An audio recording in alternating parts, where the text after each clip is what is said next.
Interview de l'expert. Interview de l'expert. Bonsoir Sylvain Mimoun. Bonsoir, Comment vous appelez-vous?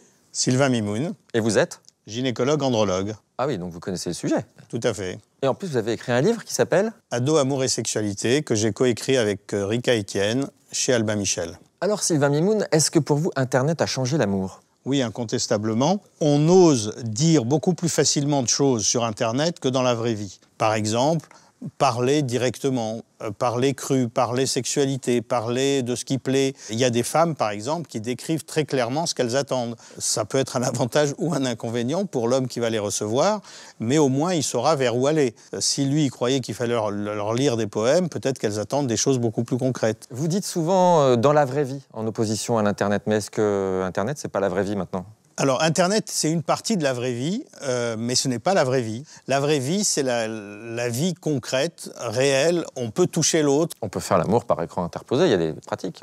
Mais c'est virtuel, justement. Cette sexualité virtuelle, elle passe par l'autosexualité. Alors, il y a des gens qui se rencontrent sur Internet. À quel moment faut-il se rencontrer en vrai? Idéalement, il vaudrait mieux se rencontrer plutôt rapidement. Pas obligatoirement le premier jour et la première fois, mais assez vite. Mais la difficulté, c'est que certaines personnes restent figées dans le monde virtuel, ils ne vont pas dans le monde réel, et c'est ça qui est gênant. D'autant qu'à la fin, il faut quand même qu'on consomme.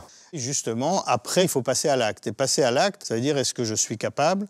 Est-ce qu'elle voudra, cette personne? Est-ce qu'il y aura du plaisir de part et d'autre? Et Internet, dans ce cas-là, n'aura fait que retarder un peu l'inquiétude du départ. Sylvain Mimoun, il y a de plus en plus de sites communautaires de rencontres.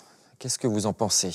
En fait, ces sites de rencontres ont remplacé les fameuses agences matrimoniales communautaires. Dans ces agences matrimoniales, on essayait de rester entre soi pour pouvoir être sûr de ce que l'on va trouver. Mais est-ce que l'amour, c'est forcément de rester entre soi? L'amour, ce n'est pas de rester entre soi, mais au début, c'est plutôt rassurant pour eux de rester dans un terrain plutôt apprivoisé par eux. Merci Sylvain Mimoun. De rien, ce fut un plaisir. Pareil pour moi.